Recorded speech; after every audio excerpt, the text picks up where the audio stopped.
অনলাইনে আইডি বেচা কেনার সময় যা হয়। ভাই তুমি কি সেই যে আমার আইডি নিতে চাইছিলা? হ্যাঁ ভাই আমি সেই একদম। আচ্ছা ভাই, তাহলে আইডির প্রাইস তো জানো? জি ভাই কোনো সমস্যা নাই। আচ্ছা তাহলে পেমেন্ট দাও, তোমার আইডি দিয়ে দেই। না ভাই আগে আইডি দাও পরে টাকা দিই। ভাই আগে টাকা দিয়া দেও, তোমার আমি আইডি দিয়া দেম। না ভাই তুমি আগে আইডি দাও পরে আমি টাকা দিই।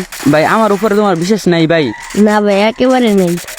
আরে ভাই তুমি আগে টাকাটা দিয়া দাও, তোমার আমি আইডি দিয়া দিই, তাহলেই তো হয়। আগে আইডি দাও পরে আমি টাকা দিই। ভাই বিশেষ করো ভাই, আমি ভালো মানুষ ভাই, তুমি টাকা দিয়া দাও ভাই, তোমার সত্যি কথা আইডি দিয়া দিমু।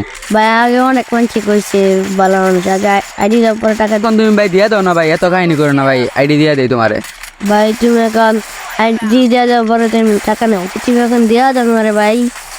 আরে ভাই দিয়াম তো ভাই, তুমি ভাই টাকাটা দিয়া দাও, আমি আইডি দিয়া দেই। তুমি আইডি দেওয়া দাও পরে আমি টাকা দিই। আরে ভাই আমি সত্যি কথা আইডি দিয়া দেন ভাই, তুমি একবার আমার ভরসা করে টাকা পাঠাও। ভাই তুমি কেমন মামা তো ভাই লাগে, তুমি তোমার বিশেষ করাম। তাইলে তুই কি আমার আগের জন্মের জমজ ভাই নাকি, তোর আমি বিশ্বাস করাম? ভাই তুমি তো ভাইয়ের মতো বড় ভাই, আইডি দেওয়া দাও না। ওকে ভাই দিয়ে দিতেছি, দাও আগে টাকা দাও। ভাই এমন করলে আইডি কিনে দেবো না। ভাই আমিও তো এটাই বলতেছি ভাই, এমন করলে তুমি আইডি কিনতে পারবা না, তুমি টাকা দাও, আমি আইডি দিয়ে দিই। ভাই তুমি আইডি দাও আমি টাকা দিই।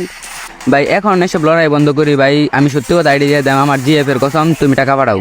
ভাই সত্যি? ভাই সত্যি ভাই, 100% সত্যি। ভাই দাও টাকা পাঠাই দিছি। ভাই একটা কথা শুনবা? ভাই কত